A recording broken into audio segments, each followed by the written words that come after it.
our expectations for things are better, and that'll help me working on design. And that'll help art, knowing like, okay, we're going for these styles so that we can be economical and good looking, so that we can fulfill all of these requests. I like to think that I satisfy those requirements of being both economical and good looking.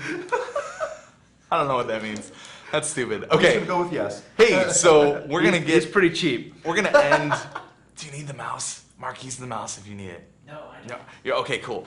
All right, so we're gonna get out of production land and jump into design land. Finally something Oh, fun but again. now I need the mouse. You do? Okay. Oh, Hold on, let me just. and then Q&A. There we go. Okay, good. How are we doing on time here? I think that we have It's used a 4 o'clock. lot of time. Yeah. So. But what we want to do is just talk about. So last time on the Teamstream, John was out, but we went through the hybrid classes and how we think that's going to work in The legacy system. in the video game, the legacy system of your I'll never bloodlines, forget and how you're gonna, how one take on how you might produce like primary and secondary class heroes.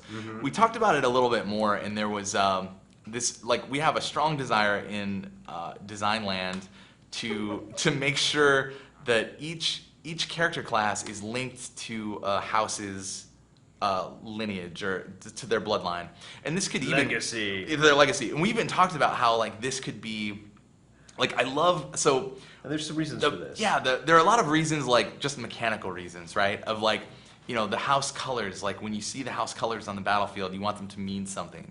You don't want to be like, well, the dad's a warrior, the mom's a cleric, and then the kids are like, a fighter and a rogue and a whatever. It's like then you just have one family that's doing all these other things, and it's Yeah. like, what do you really stand for? want you to be Swiss able to- Helm. What do you really stand for, Swiss Helm? It's like I really want it to be like you see the I'm Swiss the Helm bard. house, and you're like they're the best warriors, and through it gives you a lot of continuity throughout your playthrough. You have as to you're like- rely on multiple houses. You can't have Yes. one house that fields all of your warriors. Yep. You're going to, or all of your heroes. You're going to have to rely on multiple different houses and the interplay between them to get the guys you want. Yeah, and I think we can also take the approach of like, I totally forgot what I was gonna say.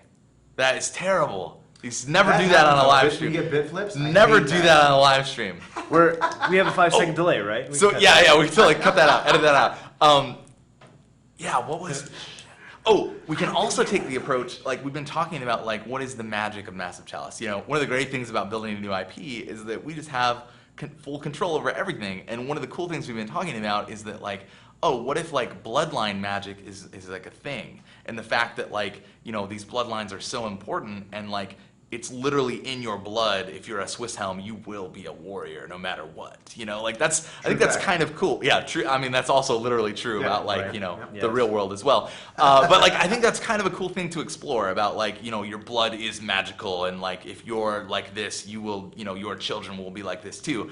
That's not to say that you can't be molded and changed by like how you're raised, and that's where we get to this system. And then also we didn't want it to be a looking at 20 different character stats to try to determine who would make the best warrior. Like we have some of that in. I think we're going to use traits to kind of allow you to mold people in this interesting way.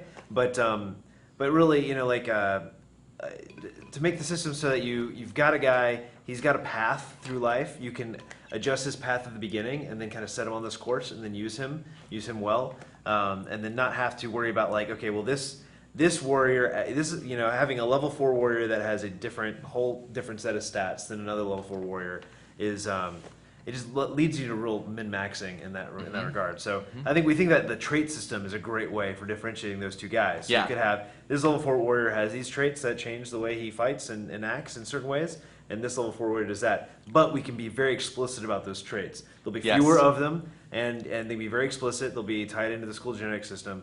And that will then let you say, okay, like I want to take this guy in this direction in terms of his skill tree or what secondary class he has. But you don't have to make that decision at the beginning like, oh, well, this guy, like his strength stat is 1 lower than my personal cutoff for warrior strength. Right. Like, I don't like a warrior with a strength of 42. And you see that 43. you see that in old XCOM, especially at the very beginning of the game where you're going through, you're like finding the guy Who's brave? who's got the best strength. Who's got the best strength? Can you carry you a are you rocket strong? launcher? Okay, Rocket McStrong Pants. You're getting the rocket, And it's just And like it's a what you weird should play kind that of game. it's just a weird kind of thing to have to do, right? And then in New XCOM they were like, yeah, they've all got the, each class has like a stat progression, and I feel like a lot of RPGs have gone in that direction, like Diablo and World of Warcraft, and like a lot of RPGs just go in like, yeah, it's like stat progression should just be fixed so that you don't have to worry about it. There are much better, more interesting decisions for us to present you with Right. as a player than that. And because you're going to be training through lots of guys because they're going to be dying, like Yep. throughout a play, you're going to have more characters than you would. And this is something that keeps coming up. You're going to have more characters in this than you would in a normal game of XCOM. Because even if you're doing well, you're going to be training through multiple squads of heroes.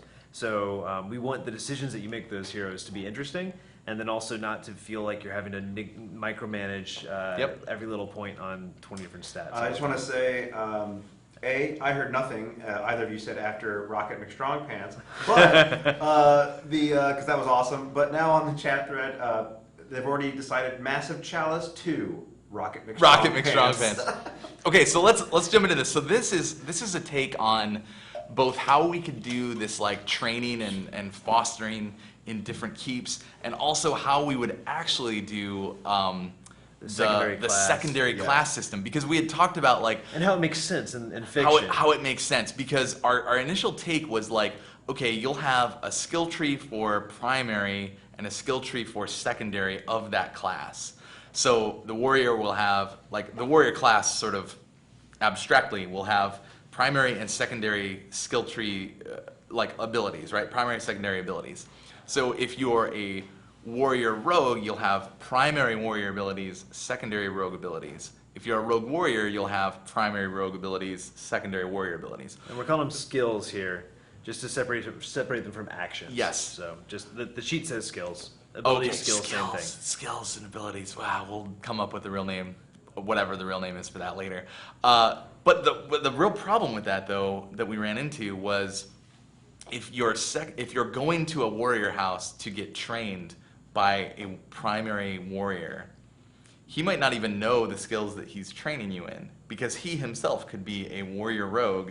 So he's giving you secondary warrior abilities, but he doesn't even know what those are, really. He's never used them, but he's training you as them if they're separate. Or if you're, and then they came up in the forums too, that like if you get trained, if you're born to a house that's a warrior house, then you get trained in a mage keep, how are you getting your warrior abilities Right, and that boosted was by training in a mage from keep? birth. If you're plucked from a keep and put somewhere else, you are a warrior that was raised from birth in a mage house. Why are you a warrior? That's weird. Like, that's just kind of weird. So this take on it, when a hero is born, you cannot move them. You just get an event that like, hey, so in this example, be like, hey, you have a new hero baby. It's Brad Muir. Yay, awesome, Well, right? change his You're like, name. cool, you have a hero baby, sweet. But you don't get to choose where that hero's gonna go. He's gonna be raised in, he or she is gonna be raised in that keep that they were born in. You're like, okay, cool. Then you're gonna run the timeline, and once they are 15, you will get this pop-up. So here it's like Brad Muir's a warrior, he's in this warrior house, he's And this 15. is super quick, mega jank, Yeah, this is it. UI. This won't Mega look like jank this, lives. but just as an idea of what kind of pop-ups might happen, Yep. what decisions you might make. This is And so this is like, hey, Brad Muir has come of age. Cool. You get to level him up. So his parents, in this example, let's say the parents were level 4, and now they've trained the son up to level 2. You're like, great. I hope that's accurate as we go through, but we'll see. Yeah. So you have 2 skill points to spend in the warrior tree for Brad Muir, the level 2 warrior. And you're like, cool, so now you get to spend it in the warrior tree. And these skills are just pulled from D&D and out of our asses a bit, just to show how the system works. That's right, pre-production. Just, The important yeah. part is the system, not the names. Yep, exactly. So this is like, very based on the XCOM skill tree for now. This might get more complex as we go through. We'll just see like how much we have for it. I think it's a really good way to just showcase that like we want some mandatory decisions and some mutually exclusive decisions in the tree. I think that's really awesome. So at level 1, a warrior gets cleave. You have to take that one. That's right here. And then at level 2, you have the choice between your focused attack or your stone skin. You're like, cool. So you get to make the pick. So the player decided that Brad Muir would have a focused attack instead of stone skin. I guess got enough hair to block some attacks. And Don't this is need cool that. too because this guy, he's he's fighting age, but he's going to come out at level 2. And it's a Right. lot like in New XCOM when you get that squatty promotion where guys pop out and they're already squatties. They have their first thing, or when you gain a character from beating a mission and he already has a number of skill points invest. Yep. And I kind of like that. Getting a guy, he's like this little package of potential, and you get to go ahead and assign a bunch and of skill steer points it in for the direction Yeah. you want. It's awesome. So you'll make your decision. You're like, okay, I've spent that, and now you get another choice. And I think that this is this is sort of the real awesome meat of the system, where you give this awesome choice. You got this 15-year-old warrior who's level 2. Do you want to draft him into your hero retinue right now, your hero posse, at the age of 15, and kind of stop his training so that he can be like in the ready room, like waiting for the 'Cause you demons to need a attack? Because guy you need somebody. right now. You think the demons are going to attack in the next 5 years, or are your heroes looking pretty good, and you could actually afford to send this hero off to train some more? So here you've got the choice, like, do I want the hero now, or do I want him to baking? John always uses cookies as the example. Yeah, Do you want I these think of cookies to heroes bake? as cookies, I don't Do you want them to bake for another 5 years and actually develop their skills? So you have that choice. If you choose draft, it basically, this chart ends here. You get that hero as a level 2 warrior. He's a little gooey. But yeah, he's a little gooey in the middle, but you get him as a part of your group, and if the demons attack in the next few years, bam, he'll be ready to go. And he So- can still level up on the field. It's Right. really just where do they start, Yep. and because they have a timeline of their life, like they're not going to last forever. Your guys you start out with are not going to get to the end of their skill tree. Right. It's not going to On-the-job happen. I training, don't I think like they to call will. that. So really thinking about it as you kind of have your starting place when you become a hero, and then your potential that you could reach if you gain about the max XP you possibly Mm-hmm. could. And so your goal as you progress through the generations is to keep that kind of rising, so Right. that by the end, all of your guys are going to be able to get to that. Reach And their that's full because of skill the potential. passing on XP, right? Like that's the real thing, is that you level up to 4, you can level your children up to 2, then your children can go up to like 5 or 6, and then they can train their children up to like 3 or 4 or whatever, Yep. right? And then you have this sort of, so it should give you this cool stair-stepping feeling as you go through the game. Yeah, at least that's That's the ideally, goal. ideally We'll see how it it would give works you out. that. Like we'll see. It's But- gonna have to be something that we try out and we see how it feels as we go. So But- at the end of the game, you're not getting fresh dudes who are like you have to take. Oh, all he's the level way 1 through again. the Oh, yeah, that's right. Yeah. So okay, so here, like at number 4, we've decided that this the level 2 warrior Brad Muir, we want to continue his training. So you'll get the choice here to either train him in his home keep to continue his warrior training, or send him to one of these other keeps. So in this direction, let's just go with the warrior. warrior. We've decided that he should be a better warrior. He wants to stay at home. He's a Wants to mama's stay at boy. home. Yeah. So learn Really do more this. from his warrior mom Yep. and dad And so cool. or dads. Sweet. He's gonna continue being a warrior, and then when he's 20, he will pop out again, and now for sure he'll be joining your hero squad, and it'll say, hey, he earned another 2 points in the warrior skill tree. He's level 4 now, and you're like, awesome. So you get to level him up again. And now, He does not have a secondary. and he does class. not have a secondary class. He is just a more skilled warrior. So this is like straight lining for those high end skills that would Mm-hmm, be on the warrior tree. So you'll have 2 more points to dump in here. So you take this mandatory one at level 3, Shield Wall, and then you get the choice between Shove and Blood Frenzy. And thank you for, you made this chart. Thank you for giving me Blood Frenzy, because that's the one that I would take with my There you go. Yeah, it's more like throwing grenades, I guess, so I would take it. So sweet, we got a level 4 warrior. Alternatively, what you can do, let's go back up here, make this other choice of taking him to another one. So these different boxes back here that you can't see represent like other keeps. Like in this case, you would have 4 keeps: your warrior keep, your mage keep, your cleric keep, and your thief keep. I don't know. Again, Your bard keep. classes. There's no bards in Massive Chalice. Don't. Why would you? Did you see how quickly that came Why out of would Brad's you? mouth? Yeah. Why would you? Bards, man. Why would you enrage me? There's no bards in Massive Chalice. Sorry, bard fans. Yeah, there's no. If you cat don't like lords bards, you're a liar. Oh man, Yes. killed it. That's Amazing. it. I have to go. Okay, so this is like we've decided to send level 2 warrior Brad Muir to a mage house to learn secondary to get a secondary skill tree.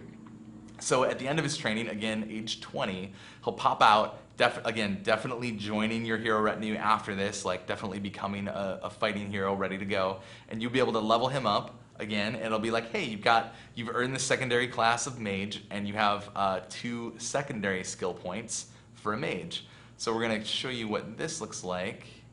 This is kind of showing you've already, on his warrior tree, you've already given a couple skill points before, and now you're getting these special skill points that you can only spend on the secondary tree here. Oh, you're gonna turn that off?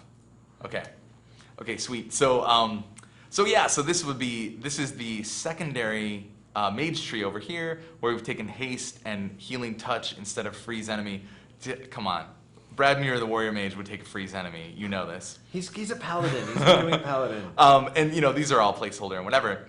One interesting thing is that we want the secondary. So the secondary skill tree version is based off of the primary skill tree of that character class. It will be a smaller pared down version of that thing, because we don't want like something like Whirlwind, like the ultimate hero or warrior ability.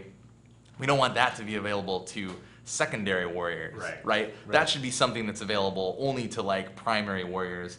That again really emphasizes like the visuals, the fact that like the only people that can do the whirlwinds are characters that look like warriors on the battlefield, and that that's very important for the game, and that's cool. We had talked about this one here. And this way it has this dashing. In this dash line is sort of, I don't know what we would call this. This is kind of like your ultimate hybrid ability. Yeah. So this would be a custom ability, and again, this is something that due to time constraints might get cut. See if we can but scope it, I love this idea of like warp is an ability that's only available to warrior mages. Primary warrior, secondary mage, there's one kind of like ultimate secondary ability that's available to them, and it should be like the ultimate synergistic ability between these two classes. So this guy, he'd be able to warp himself into melee range and then smack someone in the face. And that'd be great for warrior, because you could do that maybe behind a wall, and so most warriors have to run around the wall to get there. This guy could warp through the wall to be in prime position to like backstab or something. Yep. So And then when you're finished, boom, you get a level 4 warrior mage with these 4 abilities. Now it's interesting to talk about this part where you've kind of invested the extra time, and there could possibly be even a resource commitment to furthering the training in this way. But the cool thing about it is that this character's level 4. When they level up to level 5, you'll be able to progress either tree. Yeah. You'll be able to be like, okay, I'd like to get him shield wall, and then I'll go down to shove at level 6. Or you can be like, cool, I'll go magic resist at level 5, and then shield wall at level 6. Like, it's just up to you how you want to progress this tree. You can get warp at level 6, whatever. It's up to you. And I think it's really cool and interesting that as your characters are getting more and more XP through the stair-stepping generations, you'll be more and more incentivized to make hybrid characters, because they'll have more skill points to spend in the trees. And that actually is great, because you're incentivized to reach for higher complexity in the heroes as you go through the game. And that's awesome. That's like a very natural kind of like complexity ramp as you go through the game is always awesome. And there's another thing that you did. This is bonus. This was just kind of like showing what a level 10 mage warrior might look like. And then i.e. a badass. And then note again, all skill names here are example bullshit. Right. So you can see, some of these. What are these? These are the mage abilities. Some of these mage abilities you can see from the secondary skill tree, but then like the freeze mind, healing bolt, vortex, and time shift are all these kind of upper level mage abilities that only primary mages could use. It's hilarious names. And then over here, these are your secondary warrior abilities. And there's like, again, these are very similar, but then we have this ultimate hybrid ability up here. Time fist! Oh, and the God, time the chat's fist going crazy. and I mean, we were just like joking around. I mean, and one thing I love about like working on an original IP at a place like Double Fine is that ridiculous ideas come out of nowhere, and sometimes usually they are the best ideas. Absolutely. And like John just wrote down time fist, whatever. But we started talking about it, and like being able to punch a demon so hard that it warps him into the future, and so he disappears off the map and then reappears in 2 or 3 turns. That's awesome. That's fucking time fist. That's what that is.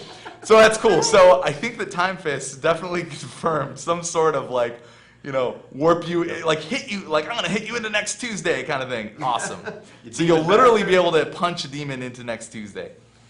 Okay, cool. So I think we're done with that, and with that, I think we're done. I think we're done with our. QA time. Yeah. So What is this sexy lineup? What is that? So to Oh, did Jeff put this in here?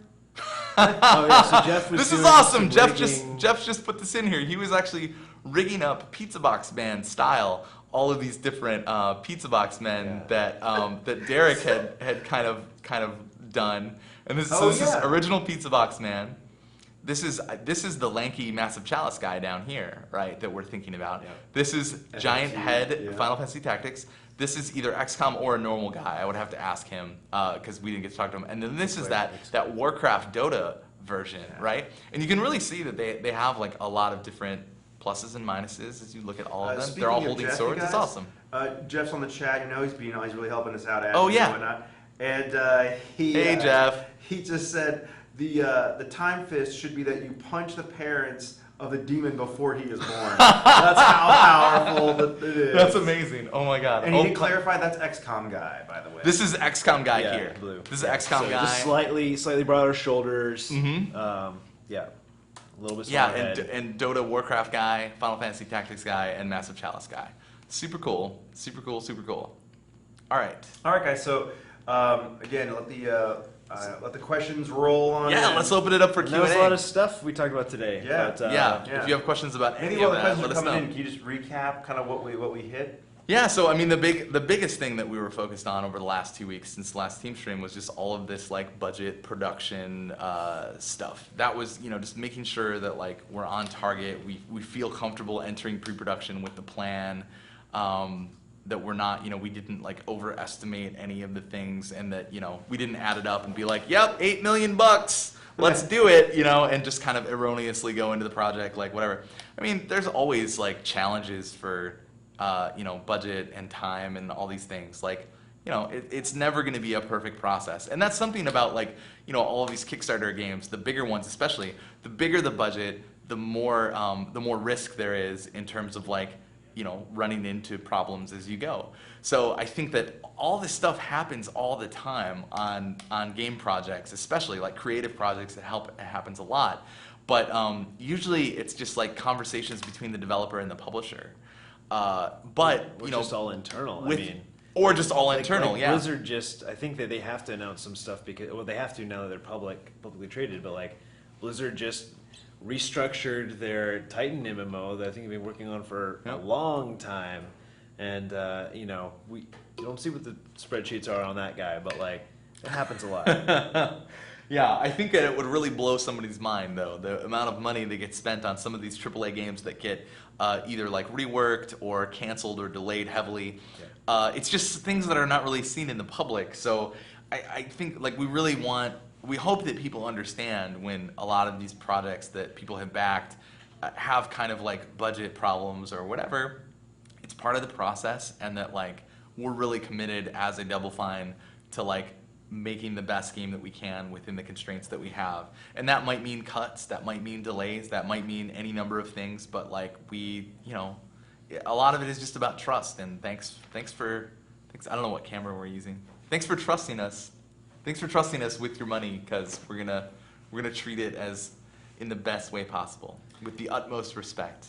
And hopefully we make a really badass game that you get to play and that you like. Yep. And our friends and family and everybody else in the game industry we know get to play it too. Someone mentioned earlier that there should be a movie, Rocket McStrong Pants versus Mega Jank, and I think that's genius. But let's get this one. Could you ask that in the form of a question? There was Yeah, exactly. So yeah, I mean, so we talked about production. That was our big focus, but we've also like been moving the sticks on the concept art and kind of like the actual like art design, the design of like some of the systems. We've been attacking like the legacy system and some of the systems that are unique to the game, that are risky. We're trying to like feel those out before we tackle like tactical combat and some of the other things that are more like known quantities about the game. Been Well, trying we're to working on that investigate stuff, All right, so Yeah. let's start asking some of these guys. Okay, guys, so on the stream, hold your questions for a second because I'm trying to get them, but they're coming at me pretty fast. So So here's a couple easy ones. I think some straightforward ones that I think I know the answer to, but like the fans could like to know. Will there be environmental effects? What do you mean by that? What do you what would you mean by that? Like, I guess it thinking would be about like seasons potentially, or would I'm there be- feeling that's probably like environment, Damage. like actual gameplay effects in the Mhm. environment, like spikes and we've been talking about like knockback system. We have that on the spreadsheet as like a feature of like having like warrior attacks that can knock back like slide a character on the thing, like knock them back into spikes. Having like acid pools that you can choose to walk through Sure, if sure. you want to, and they damage you, things like that.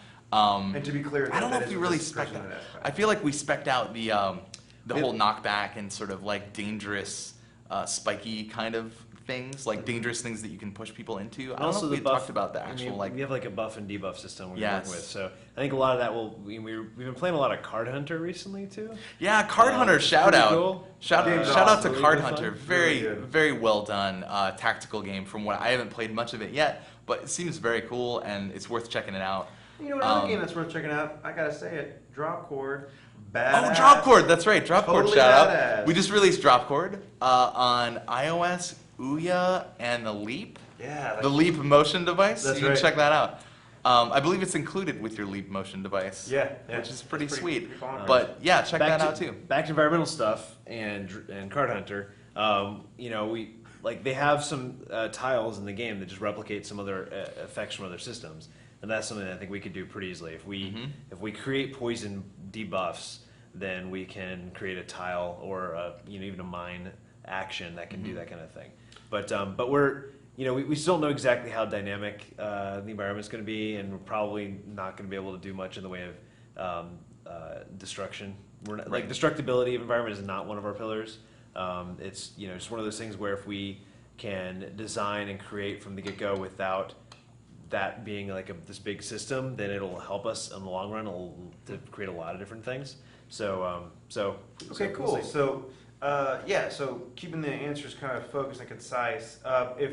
If will there be non-demon distractions, environmental effects, like barbarian invasions, like in Civ? Things you have to do to keep the common people happy. Kind of like outliers or. There's or some of turn that events. more like simulation-y stuff that's interesting, but I feel like the focus is really like on the demon invasion. This is a kingdom under siege, is the way I've been thinking about it, and like that's the biggest thing on their minds. But we have spec'd out an event system similar to kind of FTL. Yep. And King of Dragon Pass, and so I think that we can get some flavor of some of that other stuff in there potentially into that event system. Yeah, So like and I think that will really the crops have really withered cool. this year, and the people are crying for food. Do you want to Right. give 100 gold in this pop-up event to the people and have good consequences, or do you want to suffer negative consequences, like one of your heroes dies or leaves or something? So that's great. And so what is the? Have you guys thought about the format of the levels? Randomly generated, or are they going to be fixed? Are they going to be procedural elements to these? we're still trying to estimate like how expensive the procedural generation of the levels is going to be. We're definitely planning, no matter what we do, to build the art so that it could support procedural generation, and then we might have to put together a bunch of levels by hand, like they did in the new XCOM.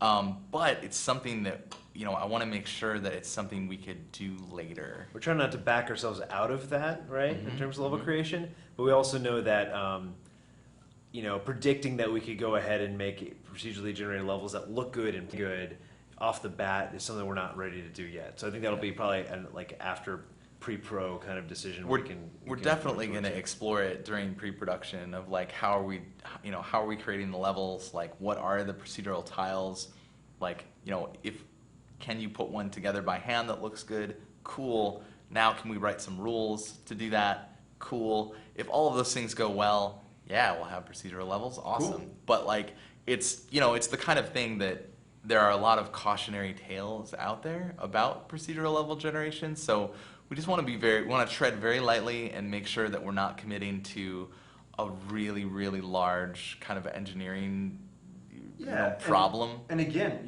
just kind of part of the recap from earlier, a lot of what we're still hot and heavy in pre-production, a lot of the stuff that we talk about Yeah, sounds great, and reprioritize it, but we got to work it through. We got to figure that out. So Yep. yeah, that's a really good point to bring up, Brad. So, Um, so we'd love to get to it, but Yeah, that's definitely going to be our process. list.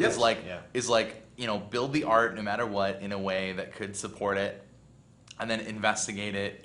Like cleverly design the tiles, so that they can be pieced together in interesting ways. Because that'll help us build levels. Even if we do it all manually, it's going to help us build Exactly. Because I mean, if we do have to back away from procedural generation, we need to be able to build a lot of levels. Also, I think there was something about New XCOM where I heard that they built close to 100, but I felt like I saw duplicates a lot. There's no reason why we couldn't just like keep track of the ones that you've seen and just like make sure that you're not presented with dupes. I felt like they didn't have any dupe protection in that game, and I felt like I saw them quite a bit. So the goal is to have procedural levels, but we'll see where it ends up. Great. Okay, so Solar Blitz says, you opened the floodgates with Vagrant Story. What aspects of the combat animation styles or risk system could be cool to use in that game? Oh man, That's a tough one. So I've not played Vagrant Story in a long time. If I remember correctly, it has the like real time running around, and then when you get into combat, it's like it goes into like turn-based stuff. I think. Mm-hmm. I think that's how it works. Very like Parasite Eve was like that as well. It was. I love Parasite. I'm sure the chat is like yelling at my video game knowledge right now. I love that game, but I feel like it's been so long since I played it. Like, we were really only looking at it for the visual style right there. And it's come up like twice this week in different. Yeah. So And we should look at it and Yeah. see if there are any Candidate, systems that people really love, like bringing them over. Like, Yeah. I don't remember outside of I really liked their combat system. I just feel like it's not super applicable to Massive Chalice because it has that more like explore and then like fight these turn-based battles inside of the 3D environments that you're exploring. And that's not really like, I just feel like it's not a great fit for what we're shooting for. But Okay. I would love it. I'd love to hear people's like Especially on argue art. for it on our forums. But Yeah. the art is amazing, and I think that it still holds up really, really well. Derek said that he was playing it on an emulator in like 1080p, and Yeah. it looked awesome. He said it was I need to see that because it sounds really cool. So that's great.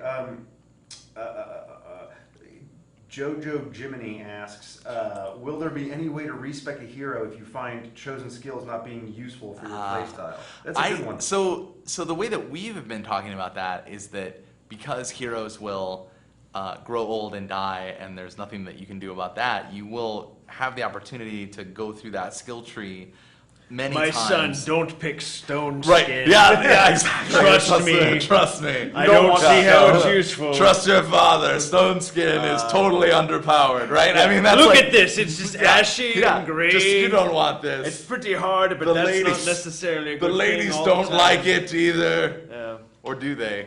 Your stone skin. You still want a soft touch. So yeah, like I think that you'll be locked into those choices, and then it'll just be like then the other heroes that you have, like you'll be able to make different choices with them later. And I mean, the goal for the design of those is really make those feel like you can, I like how in Borderlands 2, you can really see the paths where you could take a character to kind of spec them out in some different ways, and really make those choices like difficult choices, but you could see where each is going to be useful. Yeah. And you always want to make sure there's no like just gimme like yes, you always pick. Yeah, this. yeah, and It's I hard to felt do like that, there were but, maybe that's the too track. many gimmies in New XCOM. Although it's interesting that talking about that in the office, it feels like there's kind of like the obviously useful in the ones that I feel are gimmies. Sure. There's like the obviously useful choice, which I feel like is you should just take that. But the opposite one, I feel like there's a more nuanced case for that one. The one of squad sight versus pistol, or is it move and shoot? It's move and shoot. Move and shoot. for Squad sight snipers. versus move and shoot for your snipers. I'm like, squad sight is so amazing. I always take squad sight. That feels like a gimme. But then it was funny that I think John, you were the one. You were like, yeah, but like in the indoor areas, your sniper's totally terrible unless he has the move and shoot. Yeah. And I was like, you're crazy. That's craziness. And then I think I played it that evening, and all of my guys died except for my sniper who had squad sight and had to go into a UFO, and he got straight murdered. It was terrible. It was terrible. So yeah, I think that, you know, there's a little bit of a nuance there, but yeah, I'd like it so that they're both, I mean, ideally, they would both have very obvious applications, but then they both have nuances as well, so that you would see on the face of it, be like, oh, I could see myself going either way, and then there's also like complexity hidden underneath. Or another cool thing about the way that we're setting up the primary, secondary stuff is that there can be cool synergies between the class abilities that might not be very apparent to you when you're first playing the game, but as you play it more and more, you'll start to realize, be like, oh, like I can totally get, you know, the stone skin combined with like the cool whatever, I don't know, the other, you know, time fist combined with this is actually really good, you know, so you're like, sweet, I'm gonna plan for that. Like let's say this would be actually a pretty cool combo here, but like let's say you time fist somebody, 2 turns later they're gonna pop back where they were. If there's a guy there, they get telefragged. But if you're there and you stone skin up, he pops back in and explodes on you and you die. Yeah. They die. Yeah. And So that would now be he's amazing. talking So shit about now it's a stone cool. skin. So you know, Stone Skin's the shit. Stone skin would have been great if I was only a warrior Yeah. mage. If I had the ability to time fist. Yeah, That's time awesome. fist. I haven't heard of that. I have since time and I 80s. have fists, but I don't Oh have my time God. fists. There was a lot of coke Just- involved. Time fisting something. That's. No, you're punching it. What? Don't. All right, next. Don't Google that. Let's folks. move on. Yeah, let's move Don't- on. yes. You got So let's another get a couple question? more questions before we got to close up shop here. This is kind of good. DiBellotto asks, if you're a 10-level mage warrior, you can have the ultimate mage ability and the ultimate hybrid ability. Yes or no? Why would I Yes. want to be just a mage then? Just to get the ultimate earlier? So Yes. that, well, I would say, like, I mean, in this system, yes. I mean, and there also could potentially be, if we have enough time to do special skills, there could be a special skill that's only available to the guy that was, like, a mage and then trained as a mage. yeah. But I was Yep. thinking, like, halfway through the game, like, let's say you're in that halfway through the game part, like, if you want to get guys to the end of that tree, you're probably going to need to train them in the house they were born in.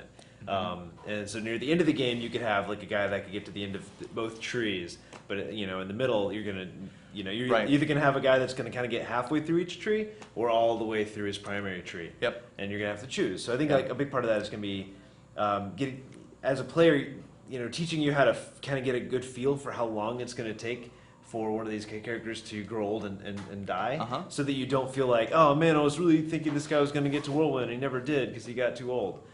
So and that's something we haven't really talked about, but like, you know, it's not like in a normal RPG where you can take this character through all the entire game, and then also, you know, we're not talking about like having all these grinding outlets either, where you can just kind of keep churning in order to get that guy. And tagged. that's a big point that I wanted to make based off that question. I don't know if it's the exact question. I think that you answered the exact question, but I feel like there's another really important thing where the game should be putting a lot of pressure on you on the strategic layer, so that choice to either draft the hero or train the hero further should be, you know, driven by, that should not be a no-brainer to train your hero every time, because of the pressure that the strategy layer is putting on you. Sometimes you'll have to be like, man, I cannot afford, even if there's 0 resource cost, only the time to train, like, I really need another warrior right now. I need it, and I need to not let this guy go to college. He needs to come out of high school and go straight into my like group and start killing demons. Damn you know, fancy learning book. which I think is awesome. Like I hope that you know, that's the intent with this system, is that there are times when it's a really tough choice to send somebody off to this additional training. You know. Great. Couple more. There's a really good one that I saw that I liked. Okay, here we go. Yeah, that's great. This is something we didn't talk on that much. I have no idea if I'm pronouncing this right, but I'm going to call it Nazareadane. Have you thought about removing the separation? Maybe not removing. That guy posts a lot on the forums. Yeah, he's rad. The separation. Okay, have you thought about removing the separation of mode between the tactical and strategic layer, or improve the interplay between those layers? Getting more heroes into a fight at a later date by approaching the fight from a different direction, as an example. So I think honestly, I would encapsulate that as like, can you talk about the interplay between the strategic and the tactical? Like that's a great. I think that example really. Yeah, it's interesting. Like I really like the XCOM structure where the tactical layer is like very human scale, very low level, and then the strategy layer is like very, very high level, like way up there.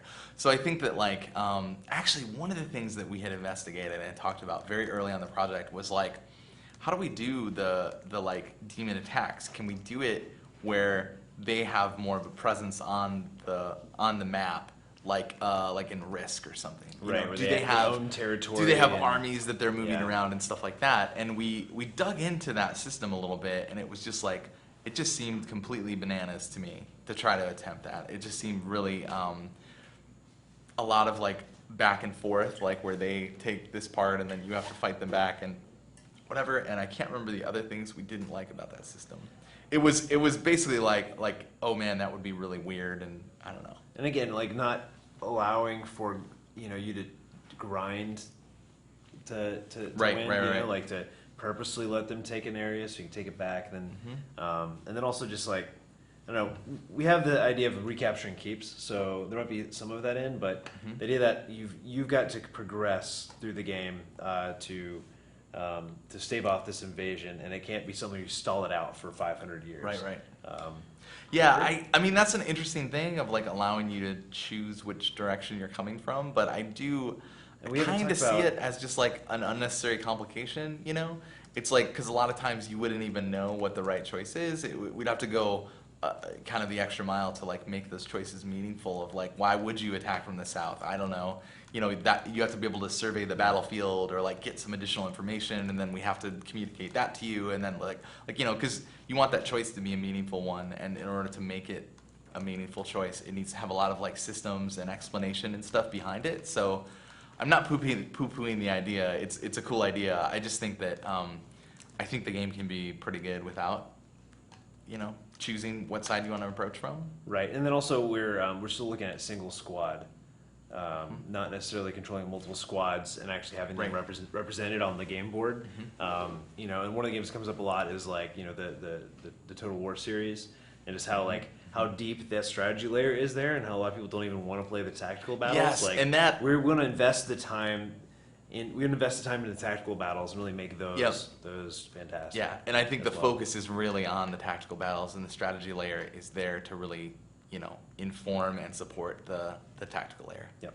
Why are you nodding like a creepy man right now? Because the people in the chat are saying, Anthony, we can see you not smiling at Brad and John's answers, because I'm paying attention to them, not you. So he's just like, just smile and nod, and they'll think that you're listening to them.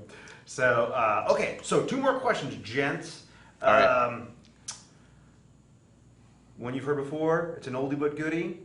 Why squares, not hexes? I think some new fans, some new people want to understand what the We've reason done. is. John has done a lot of investigation into squares and hexes, and I feel like I have a greater appreciation for hexes now that you've done that. What is and you found Well, I mean, Heroescape? Yeah, I mean, found some cool Heroescape sets. I never got to play that when it was in print. And you know, we're looking at all kind of games. I think like hexes are really great for representing like higher scale and also outdoor settings. I mean, look at like Civ 5. Like doing coastline is easier to represent in hexes. It means that movement from one square to any adjacent square is equal distance. It creates some weird stuff with.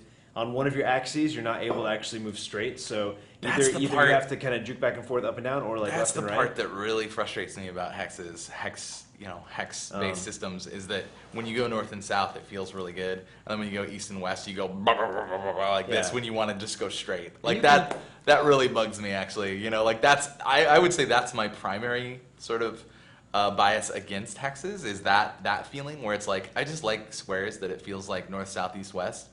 It all feels even and fair, and it's just fine. But And I think we're still exploring, how we're gonna represent the grid in the game. And I think going for a very minimalist approach where it's more about your range, and then you can, so you're not having to go like, okay, I gotta count 7 squares. Right. We're looking at movement actions and not like movement squares, just kind of like XCOM or Shadowrun if anybody's been playing that. Where you kind of know, like, oh, this is my whole range of movement for move 1.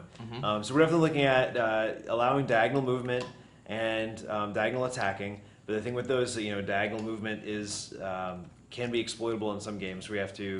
So basically, like a square grid, I think can be totally great for this game if we make sure that we understand some of the nuances of that movement and diagonally, and then also account for it so that if we are, and I think New XCOM does this too, looking at their movement grids, like they don't let you move moving diagonally in New XCOM looks like it costs you extra resource under the hood, and as it should, because it's 1.4.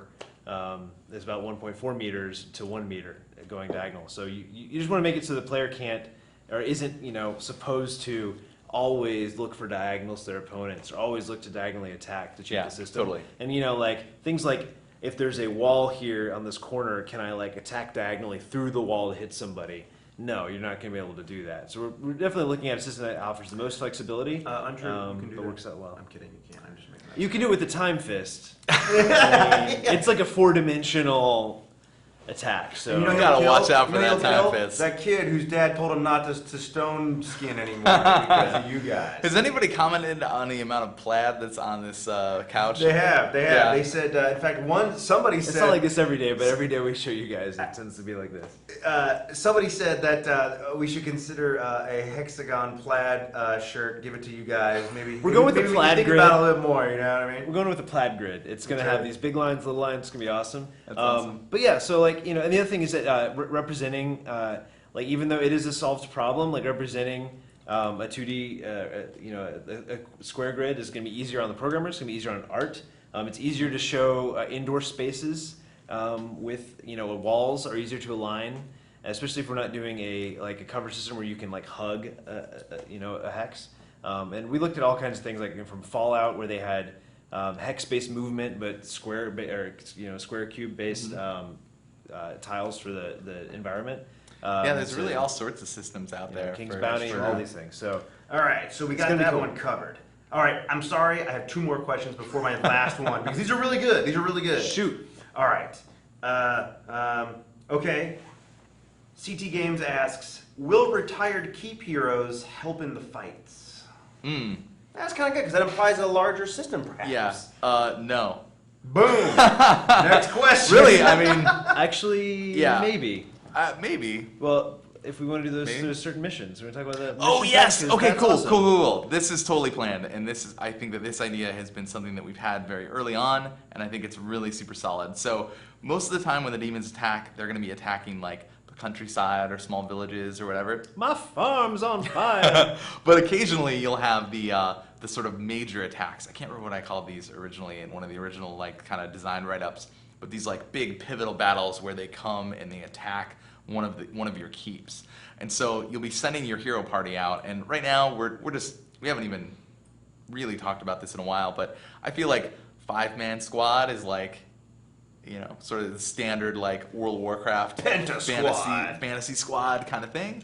That's So kind of our base level. and we're that's just our staying with that, baseline, and we'll we'll see. play with it. Well, I like the idea that you're used to sending out 5-man squad to deal with these smaller engagements, but when they attack one of your keeps, you'll deploy your 5-man squad, but then the 2 characters that are retired in that keep will take place in the battle no matter what.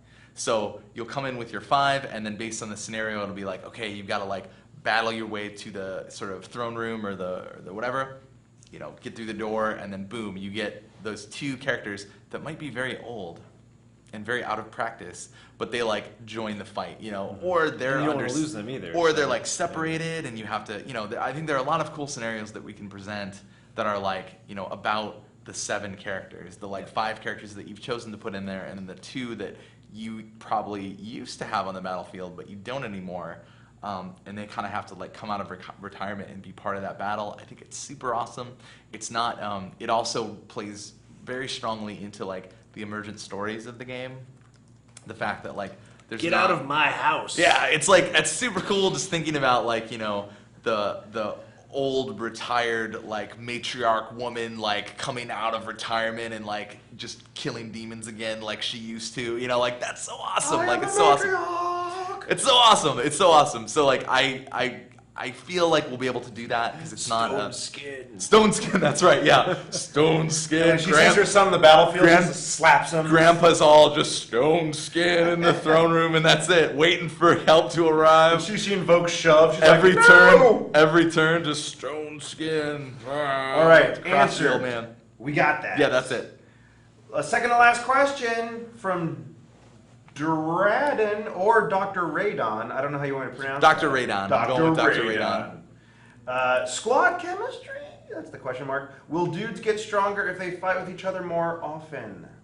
That's one of the things that we have on the feature list is this like affinity system between heroes. I don't see it, the more that we've talked about the traits, using a genetic system to pass these traits along, I feel like that's a lot more core to the design in terms of like making unique heroes as opposed to this like affinity system that we had discussed earlier. One of the problems with the affinity system is that you have a real communication problem with the player where it's like each hero has to have basically like a little mini spreadsheet that tells you how they feel about all of the other heroes that you have.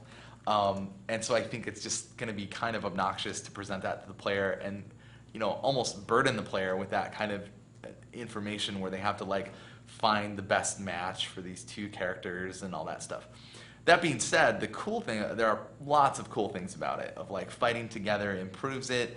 The traits can actually negatively affect it or positively affect it. Like you're the sort of chosen son or daughter of your house right now, and so the affinity is really high between you and all the other family. You're the black sheep. Like those things can really play well into the emergent stories. And also can tie the the thing I like about the affinity system is it can tie the tactical layer into the strategy layer, where we have this idea like, you set each keep to have a focus, and it's basically like how productive is this union that you've created with these two heroes in doing what you have them focused to do.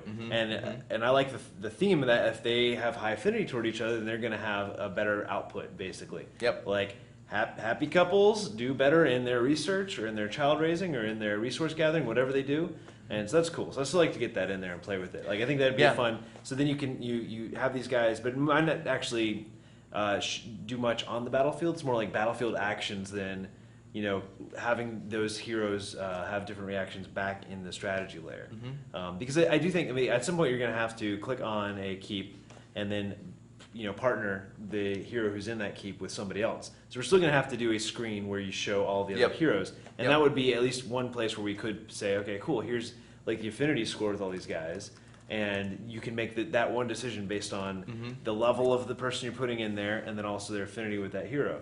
So going back to the original spread thing we showed earlier with this, like the level 4 heroes have training a hero up to being level 2. Like in my mind, that's kind of it's an algorithm that kind of takes each hero's level and then multiplies it by their affinity. And if that affinity is 100%, then they're going to get the most XP that they can pass along to the new hero. If those two heroes hate each other, then it doesn't matter how great level they are. They're not going to produce a great Right, kid. they're not going to be able to pass their experience on to the children that they produce. I think that's a really awesome part of it. The one thing that we haven't really discussed about that system, like I think there are two problems. Like the one is so like you were saying, when you partner the heroes together, yes, you'll have to it would be pretty easy to show the affinity for all the other heroes at that time. But there's this thing about an affinity system like the one in Fire Emblem where there's sort of like a long-term planning part of it. So you have to be able to view it almost at any time, so that that I really want to get these two characters affinity as high as possible. So it's sort of like in between the battles, it will be something that you have to manage and think about. It kind of takes up brain space. And then the Fire Emblem one, I felt like I had to game the system. I really dislike gamey systems where you just feel like you have to play a completely different way outside of it's a combat scenario that you're presented with, and you feel like you have to you're fighting for your life and you have to just whatever, it's just very whatever.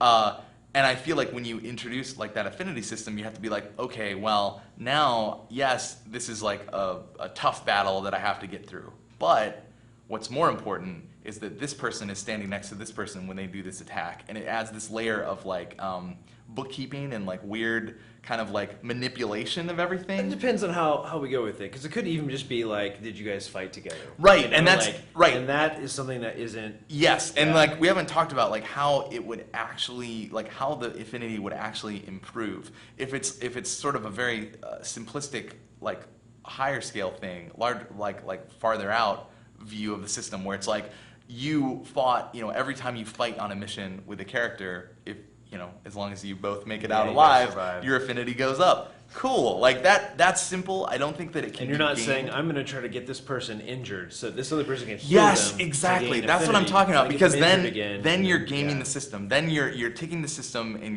you're just straight gaming it, trying to min max it, and like you're playing the game in a different way so that you can take advantage of the system. And I think not that in a it. thematic way either. Like, Yes, why that's would you yes, do that? yes. And I think that that's my real problem with Hey, that sweetheart, system. go get Yeah, go get punched in the damaged, face, and I'll so, heal you. yeah. And then I'll get damaged. You can heal me. And I think that That's fine. I you know, got if stone you skin. Where's it? don't use it because it means your damage isn't I think as high. if you look at another example of a system like that is the job point system of Final Fantasy Tactics. Highly gameable system where you're actually like reducing the enemy to only one character, and then you're having your other characters attack each other and heal each other, you know, over and over so that you can like get their job points up. Like that's, I mean, you know, that I just don't think that that's a very good system. Like I think that it's so gameable by the players. It's so min-maxable that you're playing the game in just such a weird, different way.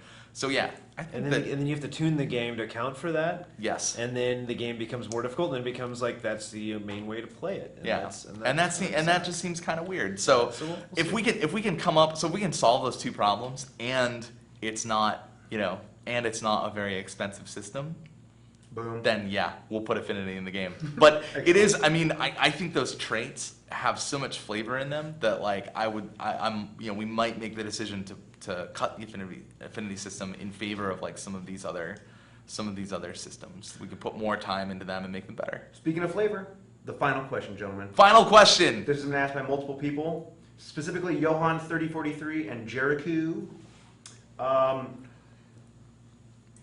I love playing as a bard. Have you been thinking about including a bard class? I think this is key.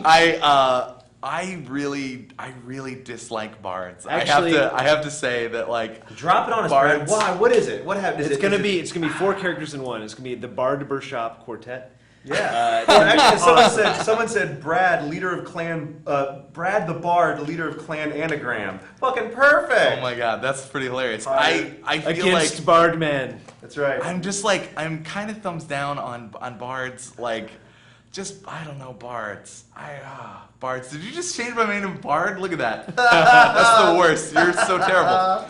Well played, 2-player production. Like there's just something weird to me about like I love music. I love musical instruments. Yeah, that's What if it's a surprising. ska I love those bard? things. If it's a ska And bard, even is if that it's a okay? saxophone bard, It's you a know, saxophone ska taxi. even that, like, I just feel like there's something like so weird and like out of place of like magical music on the battlefield. That's like Place? Look right now. I don't like it. Brad, the man on the show. He is so lyrical. There's something- Watch his pairs. there's That's something not very uncomfortable. Successful. There's Yeah. something very like Boom. Tom Bombadil about it. Like they cut Tom Bombadil from the Lord of the Rings movie for a reason. Which was a huge mistake. Please don't cross the line right now, Brad. Thank you. I think that, you know, I'm on Peter Jackson's side. I'm on his side about cutting Tom Bombadil. Sorry everyone. Sometimes Peter makes But like, mistakes. I just think that it's weird that it's like you play this musical instrument and then it like puts somebody to sleep or it like buffs somebody. I don't know. I think that we can make a support class that doesn't use a musical instrument. That's all I'm saying. Smile says, if we can't be bards, make a demon bard, and then Brad can kill said Yes, demon bard. I love it. I like it. Demon Bard. All right. Maybe. All right. fine. Maybe. So as we close up, I after this talked to Brad about the greater offerings that Tom Bombadil gave the universe. Also, speaking of the universe, Middle Earth was created by song. Oh, Go read the snap! Silmarillion. So- Song birthed yeah. the whole universe together. Yeah, so basically you're disagreeing with the entire Melkor, race of elves. strain, you know, it was just amazing. Yeah. So, Yeah. Makes my face do that. Dear Diary, today I just found out that Brad hates everything everyone else loves. I hope. I mean, it is also a very emotional, irrational sort of hatred of bards. So if you love bards, like I recognize that. You know, if you love bards, that's cool. We can still be friends. it was like a punk bard, or, you know, it's like Billy Idol in Massive Chalice. Or what if That's there's what- today- what if there's today just is a no good bards? day for a What if white there's just wedding. no bards? Like I think we can do that. That's cool. All right, you just got to see the right concept art. That's it. All We'll right, sell him. all We'll right. sell him with Yeah. concept art. Yeah. John and I are on it, people. Let's get a bard thread going. I want to sell me Yeah, bards. that's right. Sell me bards. Bards tell, riding forum. bees. tell me why they're cool, because I don't think they're very cool. I don't. I'm sorry. I just don't think the bards are cool. I don't. I'm allowed to think that some things are not cool, and bards are one of them. You know what? You're not cool. Yeah. Burn. I love you guys, and if you both love bards, maybe there's something to this whole bard thing. But I feel like you're laughing and you're kind of joking about it. Do you actually want a bard in Massive Chalice? Hey, If it was like a rock and roll bard, I don't know. I think you can bring some rock and roll into a bard. John, we can't falter now. We can't be like, hey, now that I thought about it, all right, bards below. Like, no, we can't, John, be strong. Okay, I will. The only musical like fighting unit that I like there is this totally ridiculous thing in Warhammer 40K. The Chaos Space Marines. They have a Noise Marine, which is a Chaos Space Marine with an electric guitar and these big speakers that come out of his armor, and it's like they like There we go. and they like play power chords, and like it like makes people's heads explode or something. It's ridiculous and awesome. I don't think that's right for Massive Chalice, but Noise Marines, look it up. They're awesome. Our own Jeff Solis mentions that Eddie is technically a bard. Oh man, are you He's kind of serious? a demon roadie bard. Kind of demon. That's right. Demon Roadie bard, axe, and an axe. All right, well that's awesome. So okay, so I guess he would never be like class bard. His class is roadie. All right, you guys tried to trick me. His class Roadie is is, roadie. Right, to the forums. Anyway. We want a roadie class. Roadie class. All right, continue selling me on it at a later date. But You bet. right now, no You bards. bet. So, Brad, any concise things you want to enumerate, like closing points, reminders, What's things coming up? What's happening? It's just awesome. I mean, we're beginning pre-production officially. I think that yesterday was our first like official day of pre-production, which is totally sweet. I think we were in pre-production. We had our first before. team stand up. Ramp up, I like to call with it. the new whole bigger Yep, team. we're gonna be filling out our Scrum tool to start like we'll be doing daily stand-ups. Be tracking what everybody's doing.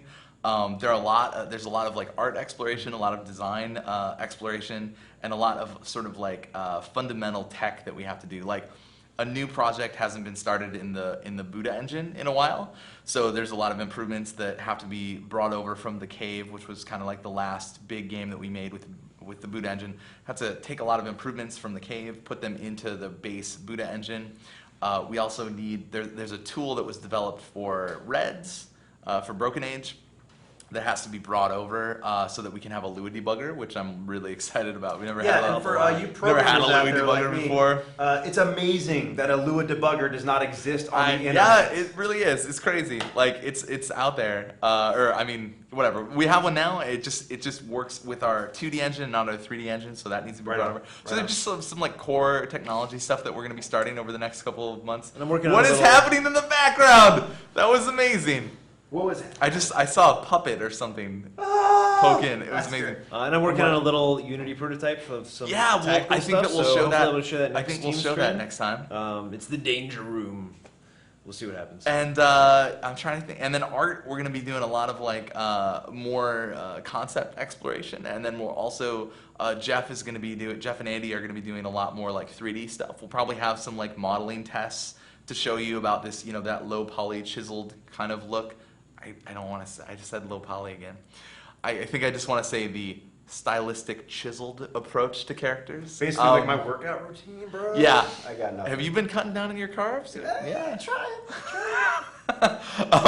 So that's Get rid of 'em. so that's really awesome. Like there's all sorts of awesome stuff, and we'll have another team stream in 2 weeks. So hey, thanks for tuning in, Massive Chalice team stream. I think that's it. This one was longer than I expected. Yeah, but worth it, worth it. I'm glad. Yeah, time fist. Time fist. Gotta hit somebody with a time fist. Get you the next. Get you the next Teamstream. Brave, So cool. brave Sir Brad the Bard, hit us with a time fist. And We're not. and are we gone? No more. Alright, Yeah. good. Let's shut this down. Let's shut this down. Can you shut Bye, this down? everyone. Can you shut this down? How do you shut this down? How do you shut this thing down? How do you shut it down? Is that?